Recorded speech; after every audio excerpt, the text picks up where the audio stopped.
Sonrío si es que yo esta portada la estoy haciendo, porque si no la hago, yo voy a terminar en menos de un mes en la cárcel. Yo sí de algo me tengo que vanagloriar en esta vida, es de lo bien que he resguardado el corazón de mi hija, a pesar de... Johanna Moreno, nuestra invitada a este episodio de Entre Valientes. Hoy poniéndonos en los zapatos de miles de mujeres en Colombia, hoy contando una historia desde lo más profundo del corazón, pero también una historia de tenacidad, de berraquera, de lucha, una historia que debería caracterizarnos a muchas mujeres en nuestro país y que estoy segura que hoy nos va a inspirar. Hoy, más que a la presentadora, más que a la mamá amorosa, conocemos a esa mujer que quiere luchar por muchas mujeres y hombres en nuestro país. No más voces silenciosas. Johanna Moreno, bienvenida a Entre Valientes. Hola Adri, ¿cómo estás? Es muy paradójico que todavía no me siento una mujer valiente. Y qué lindo que tengas este espacio en donde este tipo de relatos no sacados de una telenovela, sino de la realidad y de la cotidianidad, de esa cotidianidad triste que enfrentamos, porque salir en televisión no me puso a mí en una burbuja, sino todo lo contrario. Lo que pareciera un privilegio de tener ese rol profesional y salir en televisión, me ha hecho una voz silenciosa, paradójicamente. Hoy vamos a activar nuestra voz precisamente, y sé que vamos a cumplir con ese propósito, Joa, porque cuando leas los comentarios que nos van a dejar muchas mujeres y tal vez muchos hombres en este capítulo de Entre Valientes, vas a comprender que tu voz es maravillosa y es utilizada para cosas preciosas. Háblanos de ti, háblanos de Johanna, desde esa ilusión de poder defender a más mujeres y desde qué te inspiró a hacerlo. Me inspiró tener a mi hija en brazos, vivir un momento muy grotesco, recién nacida mi hija, y entender que el miedo no podía seguir siendo el victorioso en mi vida. Y cuando veo a mi hija en ese momento, en ese marco de vulnerabilidad, digo, yo no quiero que mi hija repita esta historia, no quiero que mi hija crezca y se forme creyendo que se puede normalizar la tirada de puerta, la levantada de voz, las frases grotescas. Quiero un ejemplo distinto para mi hija, y realmente haber tenido a mi hija en brazos fue lo que me hizo decir, pues sí voy a ser capaz, y sí soy capaz, no por mí, ¿no? Uh-huh. Uno quisiera dejar ese legado para las mujeres, y es decir, oiga, yo descubrí que yo por mí yo podía tener voz y ser valiente y volverme una mujer corajuda, y resultó que no, resultó que necesité convertirme en mamá, resultó que necesité tener a mi hija en brazos para decir, yo de aquí voy a salir por mi hija, no por mí. Sin embargo, tú tuviste esa valentía de decir, lo voy a hacer por mis hijos, pero también sabes que hay muchas mujeres que por sus hijos permiten muchas cosas de violencia. Sí, pero sabes que en todo este camino he descubierto también, y más bien he identificado, que no siempre el argumento son solamente los hijos, sino que a pesar de las circunstancias de victimización en las que estamos inmersas, es el amor increíble que aprendemos, que nos han enseñado generacionalmente a amar a pesar de nosotras mismas, y amar ese amor dañino que nos han enseñado y nos han transmitido generacionalmente, ese concepto de ser la columna vertebral a pesar de nosotras mismas, ¿cierto? Entonces, no siempre es solamente por los hijos. Siento que ese es el argumento más fácil y más aceptado socialmente al que uno se aferra, pero es increíble que el verdadero argumento es el amor. Esa forma de amor que tenemos que desaprender y que tenemos que empezar a decirle que eso no es amar. Cuando tú le dices no más a la violencia, tú nos dices, lo hice cuando ya tenía a mi hija en mis brazos. ¿Cuál fue ese momento que te hizo tomar la decisión de ya no aguanto más? Sí, cuando escucho una frase muy grotesca que me hace quedar como en shock, porque el ser humano joven que conocí, del que me enamoré, no era en ese momento ya el adulto en el que se convirtió esta persona. Entonces, evidentemente digo, ¿qué está pasando aquí? de verdad hasta donde yo pienso sopesar, porque nos conocimos muy jóvenes, muy jóvenes, terminando la universidad. Duramos 11 años, un poco más de 11 años juntos, y en esa etapa de evolución y de crecimiento hubo todo lo contrario, una involución educacional, no había valores, no había principios, no había educación, las cosas mínimas que resguardar un ser humano en sí mismo para vivir en comunidad. Y ahí digo como, no, esto no es conmigo definitivamente. Tal vez muchas personas dicen, uy, debe ser que le dio una golpiza, la dejó en una clínica, hospitalizada. A veces creemos que esa es la única forma de ejercer violencia sobre otra persona, pero resulta que también está la violencia económica, la violencia psicológica, que trae mucho daño sobre el ser humano, y tal vez tu caso no era verte regando sangre en una casa, en una clínica, sino que venían otro tipo de violencias en medio de esta relación. Claro, y te digo que si cuando estamos con un morado en la piel, cuando estamos con sangre en nuestro cuerpo, aún así escuchamos que, ay, pero eso no pasa nada, ¿sabes? Si aún así es justificable, imagínate a quienes no hemos tenido sangre en nuestro cuerpo para decir que evidentemente también nos están maltratando. Pero es por lo mismo, porque no hemos podido desaprender que las violencias a mí misma, Adri, al principio yo me cuestionaba y me quedaba como pensando cuando me preguntaban, ¿pero él te pegaba?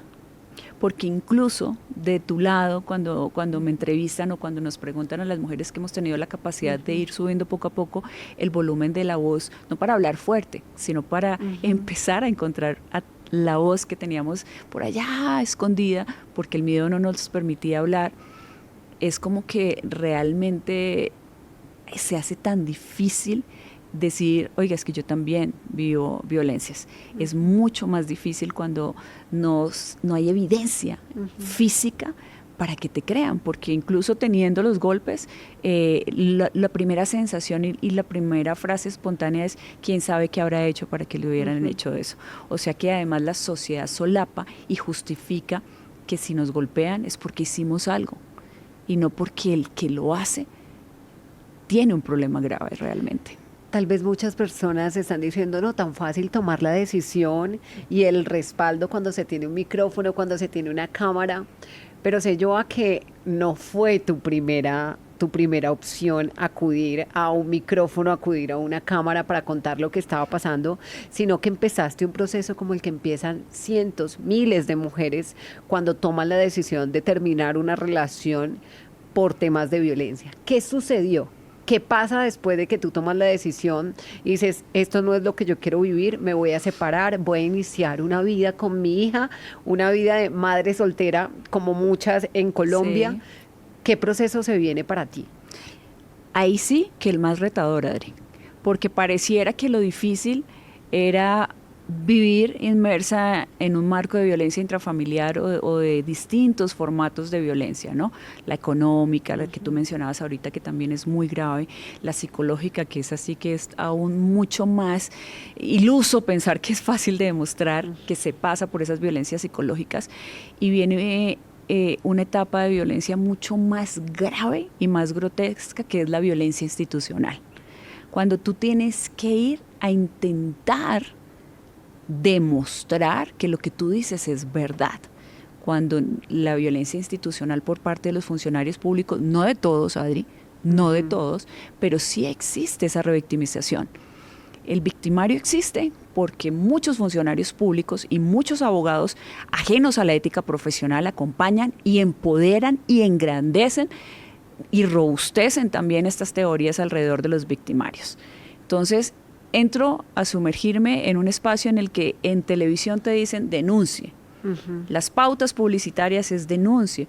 Usted quiere estudiar y su marido le dice que no, es violencia psicológica. Pero cuando vas a medicina legal, cuando vas a la comisaría de familia, cuando vas al juzgado de familia, te encuentras con que eso no es así. Te encuentras con el juez que está de acuerdo con que si el papito dice que no tiene, pues no tiene. Y no pasa entonces por si tú tienes los argumentos jurídicos para demostrar que hay una inasistencia alimentaria o para demostrar que hay maltrato. Entonces te enfrentas no solamente al victimario con el que convivías, sino que te enfrentas ahora a otro victimario mucho más grande.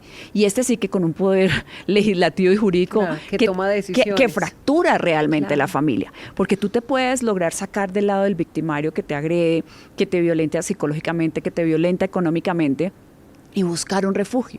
Pero cuando tú vas y buscas la institucionalidad, y esta institucionalidad empieza a darle un giro totalmente distinto y adverso a lo que es la norma, porque las normas están bien escritas en el papel. Tenemos un montón de normas que nos resguardan. No necesitamos más leyes para esto. Pero desafortunadamente tenemos a funcionarios a los que no capacitan, funcionarios a los que les permiten tener una autonomía jurídica subjetiva. Porque yo, por ejemplo, duré con un proceso penal de inasistencia alimentaria más de 4 años para que algo ocurriera y para que hubiese un fallo. No, pero tengo hoy en día un proceso jurídico que me tiene con un pie en la cárcel y otro afuera, y es que sí, es 50-50 porque pues un fiscal tomó la decisión de abrazar a una persona que hoy en primera instancia tiene un fallo condenatorio por inasistencia alimentaria e ir en persecución hacia mí.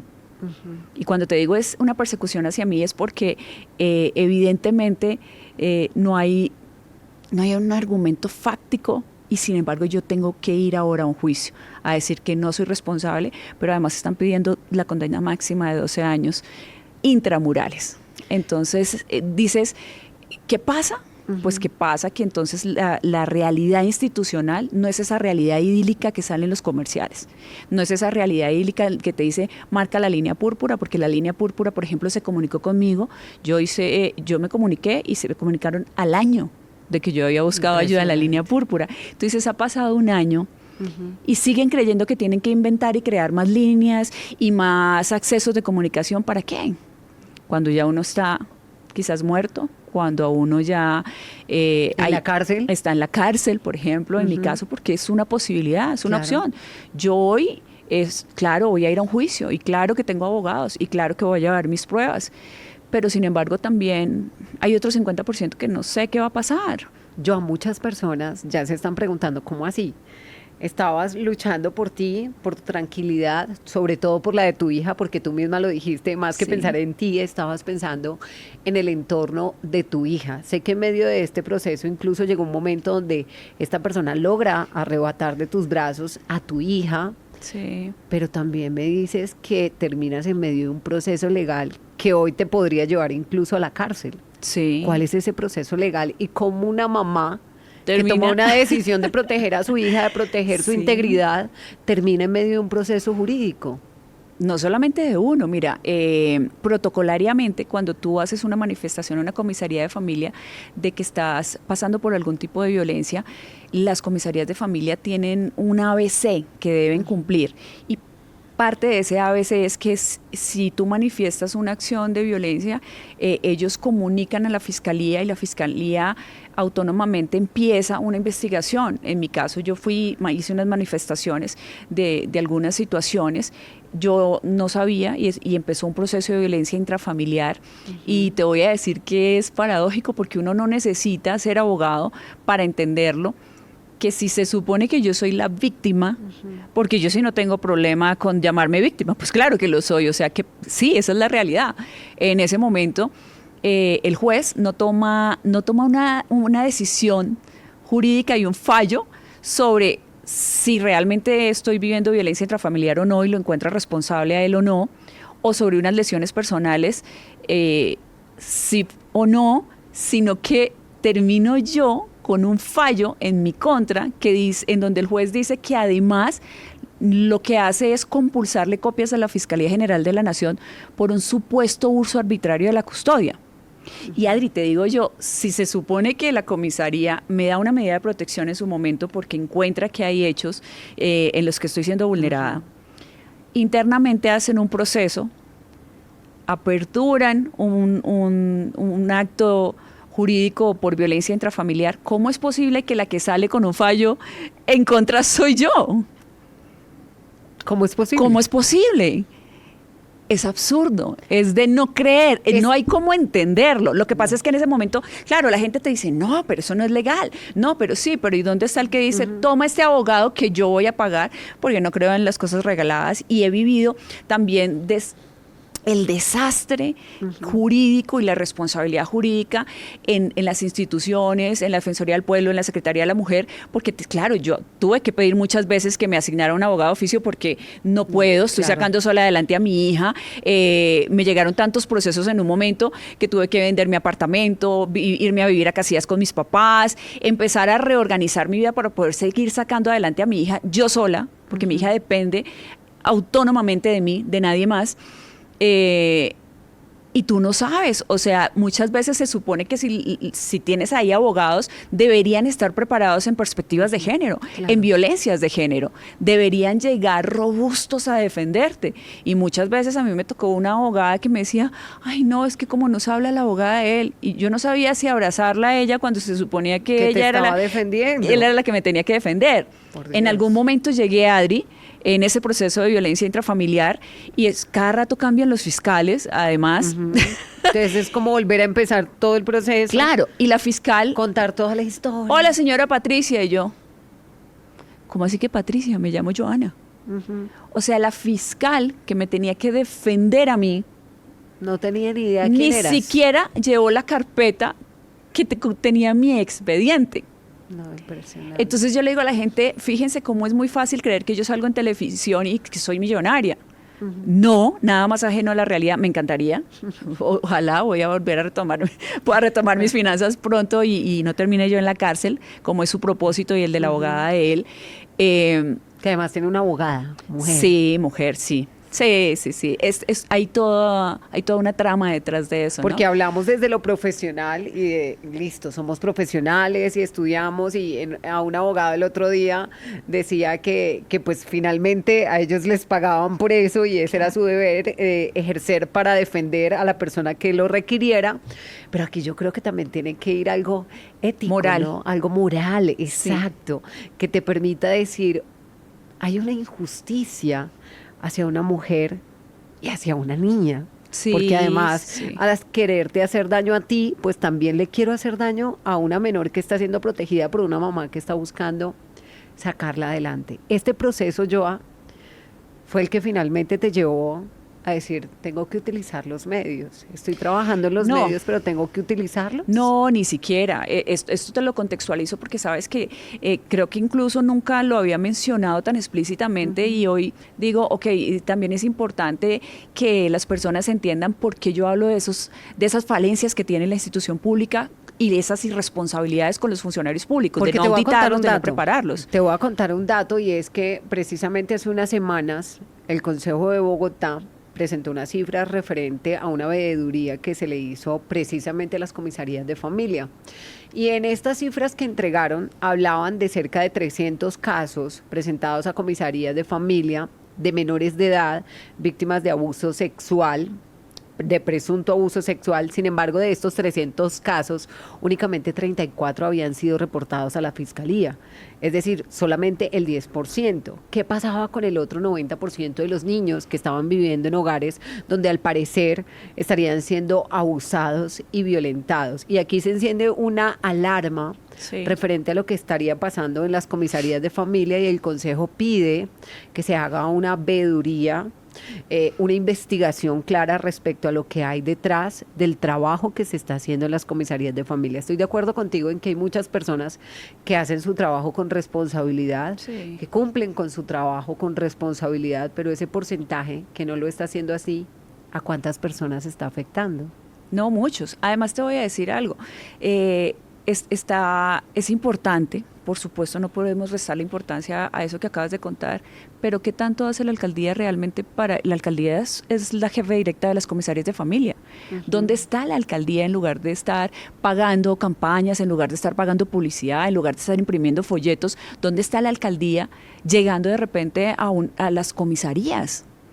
¿Dónde está la campaña de la alcaldía utilizando los recursos para decir, yo a usted, funcionario público, de ahora en adelante lo voy a capacitar para que usted entienda que la norma no debe ser interpretada subjetivamente?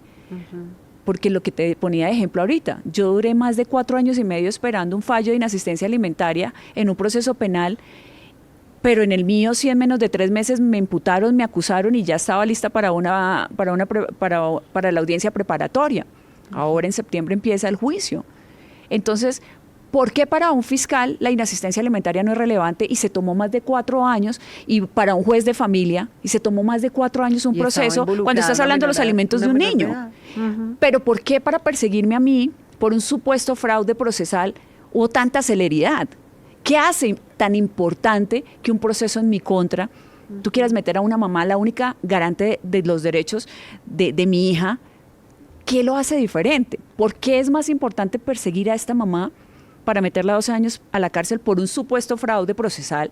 Pero además te voy a decir lo más inexplicable, y es por haber ido a una comisaría de familia, como me sugirieron los profesionales que me acompañaban Como debe alrededor, ser. pero además como genuinamente se supone tengo el derecho si tengo una duda. Ujú. Yo fui a la comisaría a decir, esto no me hace sentir cómoda. Ustedes por favor me ayudan y hagan lo que sea que dice la ley que se debe hacer en estos procesos para que yo pueda encontrar paz en mi corazón. Y resulta que eso me juega en contra y ahora yo estoy En medio de un proceso. en medio de un proceso por un supuesto fraude procesal. Pero entonces, ¿por qué es más importante lo que te decía? ¿Por qué hubo tanta celeridad en la imputación, en la acusación y en la audiencia preparatoria en mi contra? Pero en la inasistencia alimentaria el juez se tomó más de 4 años para tomar un fallo, para dar un fallo. En estos momentos, ¿qué condenas tiene este hombre? La única condena que tiene es en primera instancia, porque pues apelaron, que es su derecho como cualquier ser humano, como cualquier ciudadano lo tiene en nuestro país. Apelaron, entonces estamos atentos a recibir la respuesta a la apelación, pero en este momento él está condenado por inasistencia alimentaria en primera instancia. ¿Y la custodia de tu hija? La tengo yo, pero si yo termino en la cárcel, ¿en manos de quién va a quedar mi hija? ¿Ya la tuvo él en alguna ocasión? La custodia nunca. Tuvo un tiempo en el que una comisaria, volvemos a lo mismo, una comisaría en Usaquén, la comisaria hizo oídos sordos a la solicitud de nulidad respecto de, oiga, mi hija y yo vivimos en Acacías, si usted cree que mi hija está siendo violentada o sus derechos están siendo vulnerados, remita el expediente a la comisaría de Acacías, quien tiene la competencia, porque ahí es donde vive la menor. Claro. Y donde vive la menor, donde está el domicilio de la menor, es donde se prevalece que se deben llevar los procesos, no acá en Bogotá. Pasa por alto eso, hace oídos sordos a, oiga, él es un papá en inasistencia alimentaria, ¿usted por qué está haciendo esto? Increíble. Entonces, fíjate que salir en televisión, todo lo contrario a lo que se cree que te da unos beneficios y que tú puedes, a mí me silenció. Porque además yo decía, ¿qué va a pasar cuando en mi trabajo sepan que la imagen femenina de su canal está siendo acusada de un delito y puede terminar en la cárcel?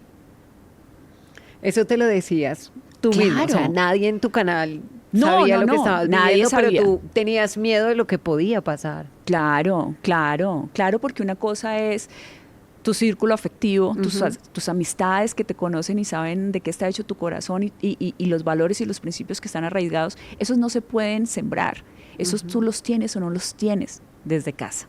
Eso es algo que tú no puedes decir, venga, yo le voy a quitar esto y le voy a poner los principios. No, eso los tienes o no. Además, yo hablando de mujer a mujer, yo ya les he contado abiertamente mi historia relacionada con los temas de violencia.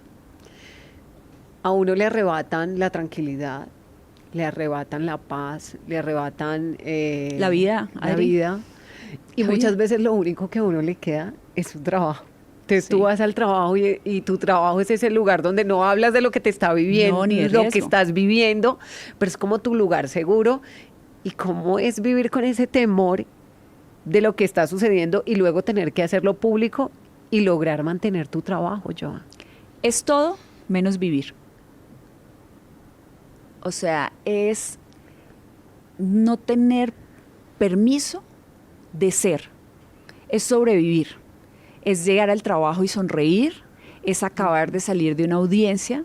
Yo esperé mucho tiempo para poder estar presente comentando en los partidos y se dio con la Libertadores Femenina, mi primera oportunidad, y yo te digo que yo estaba cruzando la puerta del estudio en una audiencia esperando a ver qué iba a determinar una nueva comisaria después de que la comisaria anterior había tomado unas medidas ajenas a la ley, ajenas al debido proceso, para saber si yo iba a poder tener a mi hija conmigo o no.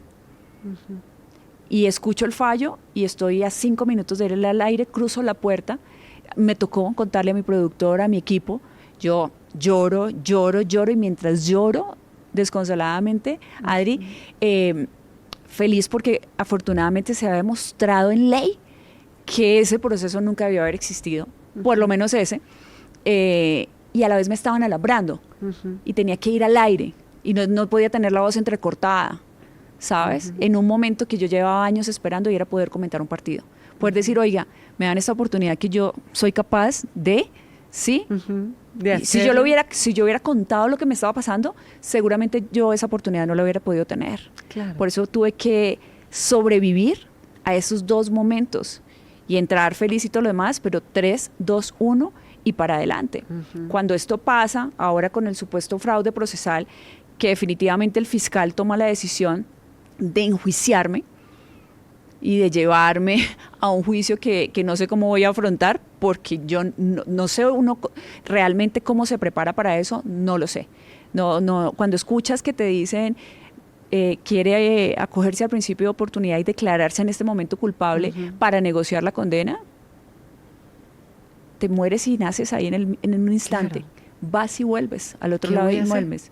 Es como yo negociar mi libertad. ¿Qué hice? O sea, ¿qué hice? ¿En qué momento usted, que me dijo a mí que yo podía ir y buscar su institucionalidad para proteger los derechos de mi hija, me está diciendo a mí que me declare culpable en algo en lo que yo no tengo responsabilidad? No, eso es impresionante. Es como, ¿cómo haces? Y fue un ejercicio retadorcísimo, pero el día que a mí me hacen la imputación de cargos, yo ese día tenía programa, ya había pedido una cita con mi jefe, venían mis jefes también de mi jefe en la siguiente semana, y yo necesitaba contarles que no tenía otra opción que ahora sí salir a contar lo que me estaba pasando. Salir a hacer esa foto de esa portada de la revista Adri, tú no te imaginas. O sea, me maquillaron como 3 veces, terminé en el piso rodeada por Hernán Puentes, por Sandrita. O sea, yo les decía, ¿cómo sonrío si es que yo esta portada la estoy haciendo? Porque si no la hago, yo voy a terminar en menos de un mes en la cárcel, siendo inocente. Porque el fiscal tenía un afán y estaba en una celeridad que yo, de verdad te lo digo, hubiera terminado en la cárcel siendo inocente. Pedía conceptos a la Procuraduría, pedí un concepto a la Fiscalía General de la Nación y decían, o sea, no entendemos esto. Solamente ese fiscal era el que entendía lo que estaba haciendo, y que los demás supuestamente no. Nadie más alrededor nadie más lo entendía. Nadie más lo entendía, sino solamente ese fiscal. ¿Cuáles serían las razones que lo motivaron? No sabemos. Lo que sí sé es que a partir de que las personas empezaron a enterarse, yo recibí unas palabras muy lindas de uno de mis jefes, y es que sepas que no nos interesa saber el motivo por el que estás pasando por esta situación, porque nosotros conocemos al ser humano que hemos tenido acá más allá de la profesional. Hasta que no haya un fallo, nosotros no vamos a tomar una decisión como compañía. E incluso, aunque haya un fallo en tu contra, sabemos que tú puedes apelar si es que esto pasa, y hasta que esa apelación no ratifique algo, nosotros como compañía no vamos a dejarte sola. Wow. Y mira, te quitaste un peso de encima. Muchos pesos encima. Claro. Esa doble vida, ese sonreír, ese, ¿sabes? Al contrario, ahora cambió mi vida porque mi productor, cuando yo tengo audiencias, le digo, mira, tal día tengo audiencia, entonces no me ponen el programa ni un día antes, ni el mismo día, y el día después es, ¿cómo te sientes? ¿Cómo saliste? Me acompañan, me preguntan, ¿qué necesitas? Imagínate la empatía de este entorno, porque tú me hablas masculino, de jefe, ¿no? Masculino, exacto.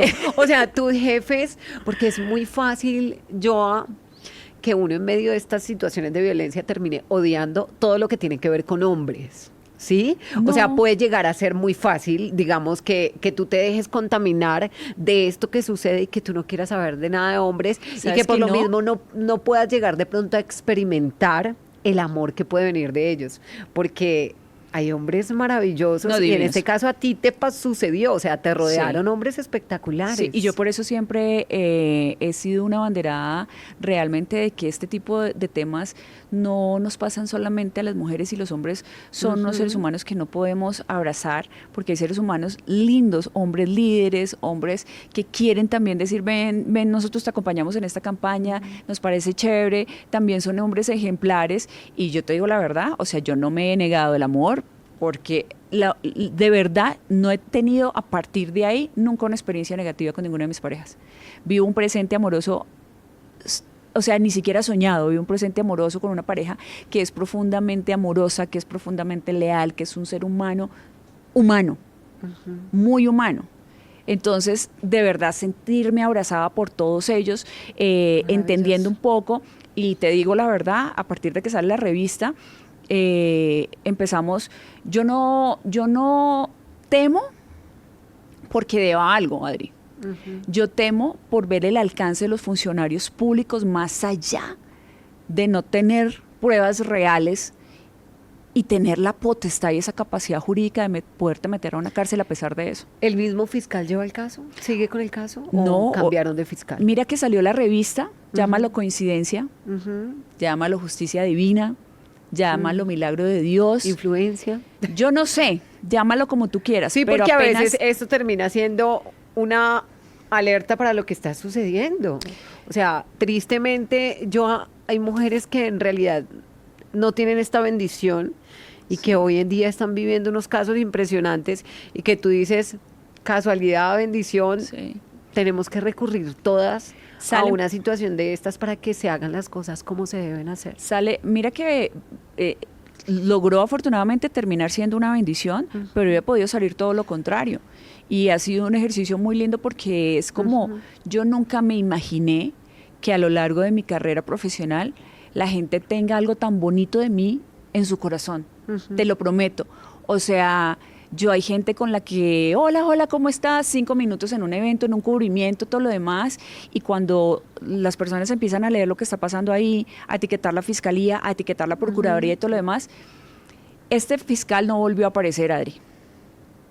Ni más. Tuvimos, no me quiero equivocar, y hoy en día ya soy muy celosa con lo que digo, porque cualquier cosa puede ser usada en mi contra, pero fácilmente te digo, 3 audiencias más tuvimos, yo creo que fueron 5, pero seguro 3, en las que nunca más volvió a aparecer. Se le acabó la celeridad al proceso con ese fiscal.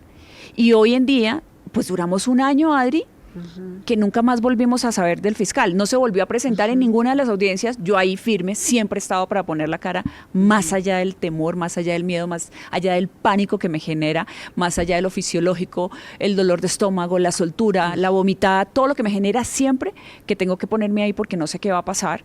Pero ese fiscal desapareció. Ahora asignaron un nuevo fiscal, que es con el que empezamos el juicio, que tampoco, pues bueno, sabemos cuál será su postura y todo lo que sea, pero este fiscal en particular desapareció. Claro, porque es que ya tú nos habías contado que habías pedido conceptos y nadie más entendía, solamente este fiscal era el que tenía su claridad sobre el proceso. Esperamos que lo que viene de ahora en adelante para ti sea, lógicamente, justicia para ti y para tu hija. Sí. El papá de tu hija, ¿en algún momento te ha dicho, ya no quiero seguir con esto, ya te ha buscado, has tenido algún contacto con él, le pediste en algún momento como, oye, ven, ya calmemos esto, o siempre ha sido únicamente desde la institución que han llevado esto, Joan? Sí, siempre desde la institucionalidad. La verdad es que yo no tengo contacto con él de ningún tipo. Si algo se requiere respecto de nuestra hija es a través de mis abogados. Yo ya ni siquiera escribo un mail. Y este año es que tuvimos pues como ya las audiencias finales sobre el proceso penal de inasistencia alimentaria.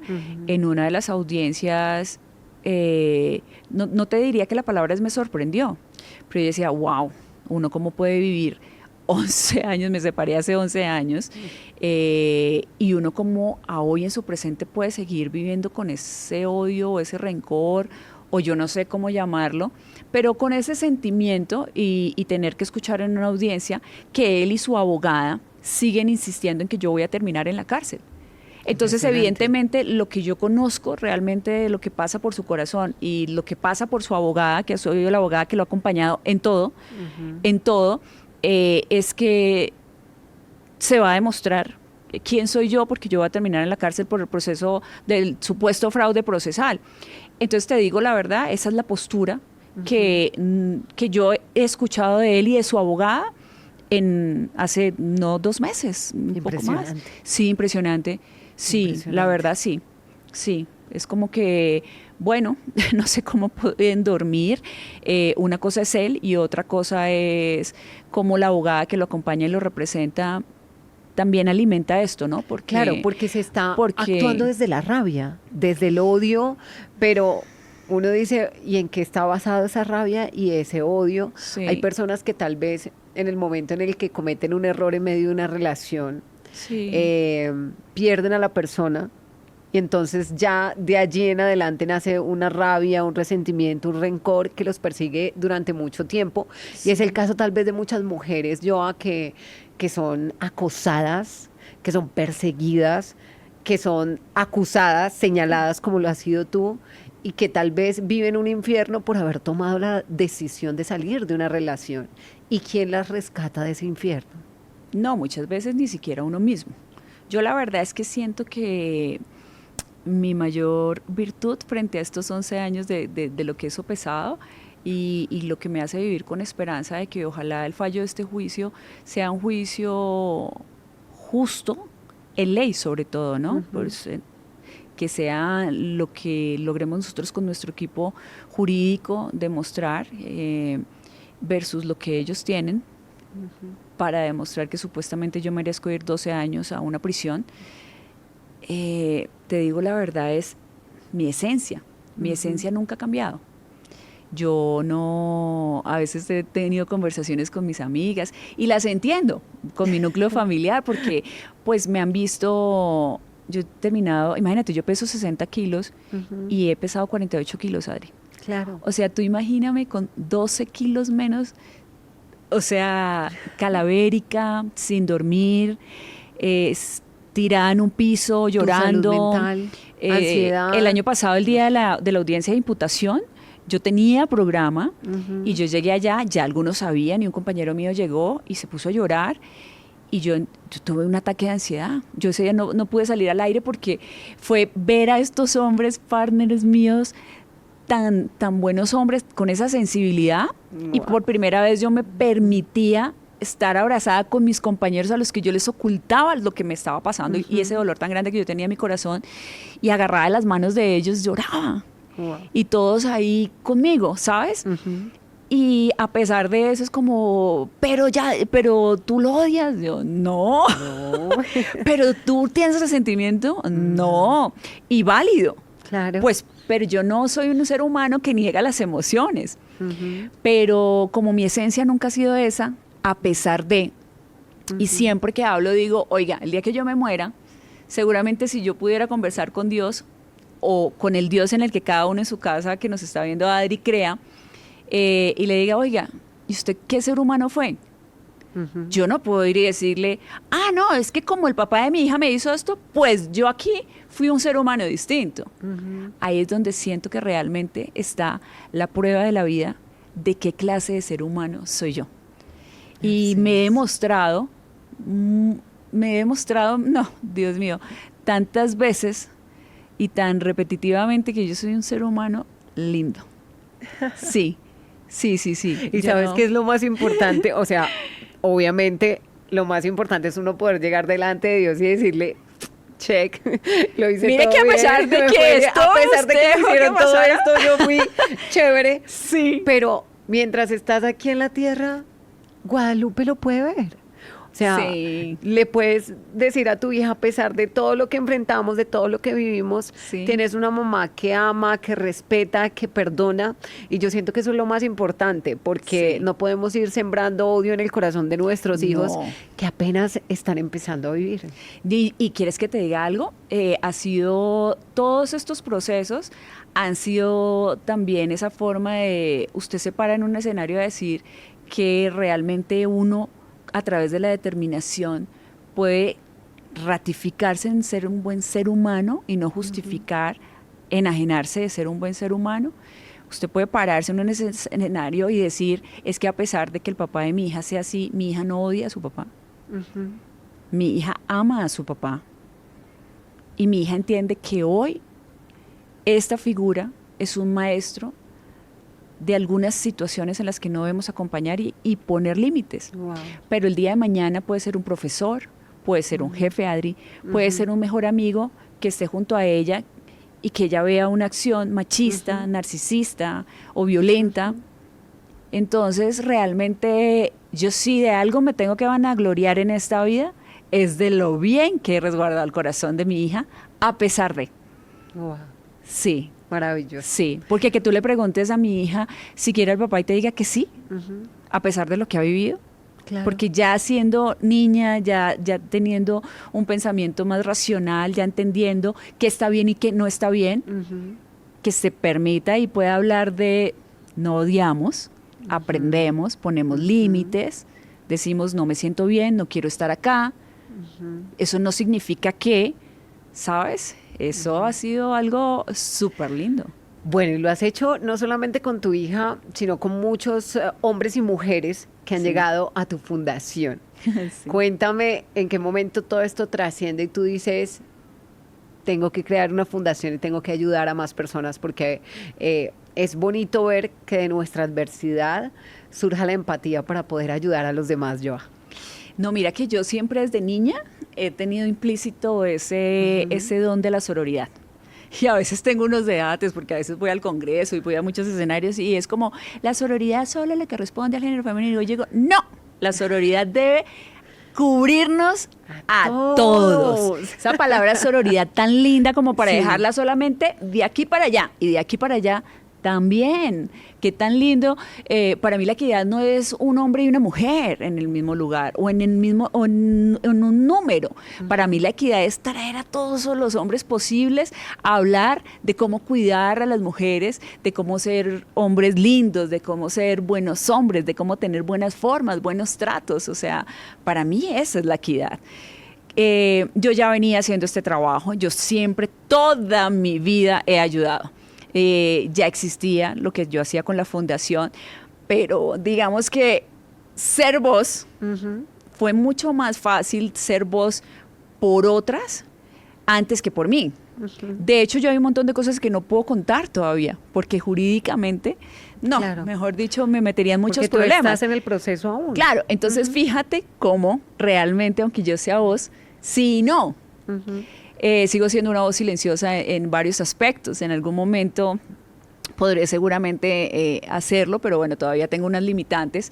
Y lo único que hago es ahora sí que decir, bueno, quiero que sepan que existen nuevas voces silenciosas. Tengo un concepto muy distinto de lo que es ser accionante de cambio. Uno es llevando a todos los corazones posible el mensaje de que todo aquello que no es buen trato es maltrato. Es maltrato. Es así de simple. Si tú cierras los ojos, Adri, y dices todo aquello que no es buen trato es maltrato, empieza, uy, ¿qué? Es muy fácil de detectar. Dos, que ser accionante de cambio solamente requiere de la voluntad en tu corazón. A veces se cree que equivocadamente que necesitamos ser millonarios, o salir en televisión, o tener un lugar privilegiado, o ser dueño de empresa. Y mentira. A mí alguien me cuestionaba porque me decía, no vas a poder cambiar el mundo. Y yo le dije, desde lo que tú entiendes, que es cambiar el mundo. Si yo le cambio el mundo a una mujer, o a un papá, o a un niño, ya cambié el mundo de alguien. Cambiaste el mundo. Ya no me fui de Así esta es. vida sin hacer algo bonito y lindo. Total. Pero además porque yo lo vivo. Es que quisiera poder empezar a dar entrevistas ya diciendo, a mí me pasó, pero a mí me sigue pasando. Entonces no soy alguien que sale en televisión tratando de adoptar una causa y decir que vamos a contribuir. No, soy alguien que lo padece, porque lo padezco. Entonces, digamos que ahora sí dije, bueno, vamos a contarle al mundo que existen No Más Voces Silenciosas. Creo en una comunicación de cambio distinta y entonces por eso creamos el balón púrpura, que mucha gente piensa cuando ve el balón púrpura, como tiene tonos rosados un poco también, o un morado más claro, que tiene que ver con el fútbol profesional femenino. Ajá. Y todo el fútbol, el balón del fútbol profesional femenino. No, donde está el verdadero reto, o donde estuvo el verdadero reto para mí era poner este balón en los pies de aquellos que nunca han sido convocados solo por ser hombres. Y yo dije, ¿cómo así? Yo me niego a creer que los hombres y que los futbolistas no quieren ser accionantes de cambio. ¿Cómo lograste ese balón? No, con mucha perseverancia. Ahí sí que he sido muy perseverante. Con mucha perseverancia. Lo logramos de la mano de Golti, que es el proveedor oficial de los balones del fútbol profesional en Colombia. Lo logramos agarraditos de la mano con la DIMAYOR. Lo logramos también con la receptividad de los equipos. Tiene código FIFA. Se jugó la fecha 13 entre Millonarios y Cali en el Campín. Quien no sepa qué significa el color púrpura, ya por lo menos se pregunta por qué el balón es morado. Ajá. Y esas son las formas en las que yo creo que podemos empezar a reeducarnos y a desaprender conceptos. Quien conoce el significado del balón púrpura, que es el color mundialmente reconocido, no es que lo inventé yo ni mi fundación, sino que en el mundo el color morado, púrpura o violeta se reconoce como el color que rechaza las violencias de género. Y entonces quien lo conoce, cuando vio este balón ahí en el Campín, dijo, ¡wow! Porque ahí pues hay de todo. Y también tenemos la carrera del Amanecer Llanero. La carrera del Amanecer Llanero ya tuvo su segunda versión. Es la única carrera del Meta que tiene el aval de la Federación Colombiana de Atletismo. Todos aquellos que son corredores élite, que se dedican a esto, cuando hacen la programación de su calendario con la Federación Colombiana de Atletismo, encuentran que la carrera del Amanecer Llanero de la Fundación No Más Voces Silenciosas está en el calendario oficial de carreras profesionales. Maravilloso. Sí. Y eso pues obviamente nos permite ser accionantes de cambio con una comunicación distinta. ¿Cómo podrías tú, Adri, o cualquier ser humano decir que no quiere apoyar una campaña con un balón púrpura? ¡Tan lindo! ¡Hermoso! ¿Cómo podrías tú decir que no quieres intentar ir a caminar una carrera con una camiseta morada? Totalmente. Y no necesitas ir a tener una postura aguerrida, ni a reclamar. No, nada de eso. Es decir, venga, mira esto tan lindo que hay. Ahora, qué bonita forma. A los niños les encanta el fútbol, sí. A los chicos. Yo tengo un niño en casa que ama el fútbol, le encanta el fútbol. Y poderle explicar y mostrar esto que se ha logrado en nuestro país es supremamente hermoso. O sea, poderle, un balón púrpura en la cancha, pero que además ya comprenda por qué hay un balón púrpura en la cancha, porque su equipo está jugando con un balón púrpura en la cancha. Claro. Es algo maravilloso. Las mujeres que han escuchado tu testimonio, tu historia, tu lucha, ¿cómo pueden hacer? ¿Cómo pueden encontrar la fundación? Quienes quieran respaldar la fundación, unirse a la fundación Yoa y a este proceso tan lindo que tú has iniciado, ¿cómo lo pueden hacer? Bueno, pues seguirnos en nuestras redes sociales, ahí tenemos información, @No Más Voces Silenciosas, también www.nomasvocesilenciosas.com o @YohaMorenoG, JOHA Yoha Moreno G, y ahí pues tratamos, ¿no? Porque no creas que esto desafortunadamente es una bolita de nieve que todos los días crece, porque mientras la institucionalidad siga creyendo que lo único que necesita es poner vallas publicitarias o comerciales en televisión para lograr mitigar las estadísticas de violencia, pues vamos a seguir teniendo todo lo contrario, unas cifras mucho más altas de violencias, de revictimización, así que necesitamos a aquellos que realmente tienen la potestad de tomar decisiones, que por favor empiecen a utilizar esos recursos en auditar a sus funcionarios públicos. Y ahí sí, te lo garantizo, mira, te lo firmo, que ahí sí vamos a empezar a ver que las violencias van a empezar a decrecer. Yo sé que así va a ser. Ya tenemos... Me dio tranquilidad y me da tranquilidad conocer voceras como tú, como muchas mujeres, como muchos hombres que están poniendo la lupa sobre esta situación. Hoy invito al gobierno distrital, hoy invito al consejo a que esto no sea de una sola plenaria, sino que sea de varias plenarias que lleven estos casos de las denuncias que se hacen respecto a lo que sucede en las comisarías de familia y a las personas que están trabajando en las comisarías de familia. tenemos que trabajar y velar por ayudar a los demás. La comisaría de familia debe ser un refugio donde la persona llegue y se sienta verdaderamente segura y donde se protejan los derechos de las personas. Joa, en Entre Valientes sabemos que hay muchas mujeres valientes y hombres valientes que han llegado a verte, a conocer tu historia, a conocer tu fundación, y quiero que le dejes un mensaje a todas las personas que tal vez están siendo víctima de algún tipo de violencia. ¿Qué les dices hoy a esas personas? Primero, que todo aquello que no es buen trato es maltrato. Segundo, que no sientan que porque son vulneradas no tienen la capacidad moral de a sus nuevas generaciones, a sus hijos, a sus sobrinos, a los hijos de sus amigas, no les pueden hablar de que todo aquello que no es buen trato es maltrato. Siéntase con la tranquilidad de poder hacerlo, más allá de que todavía no se sientan capaces de sacarse de ahí. Y tercero, que su tiempo y su momento es cuando realmente en su corazón tengan la determinación de decir basta.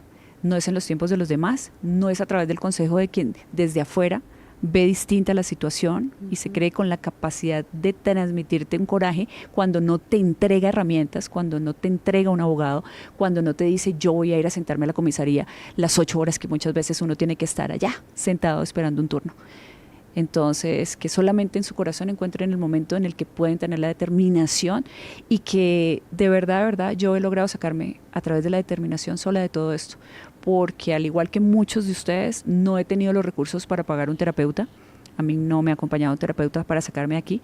A mí me ha acompañado la determinación, el apoyo de mi familia, el apoyo de mi pareja en este momento, y saber que realmente yo soy capaz de ser accionante de cambio y el mejor reflector para mi hija, y que mi hija va a ser el reflector de muchas voces más. Joana Moreno nos acompañó aquí en Entre Valientes con Adriana Bustos en Tropicana. Gracias, Joana. Gracias a ti.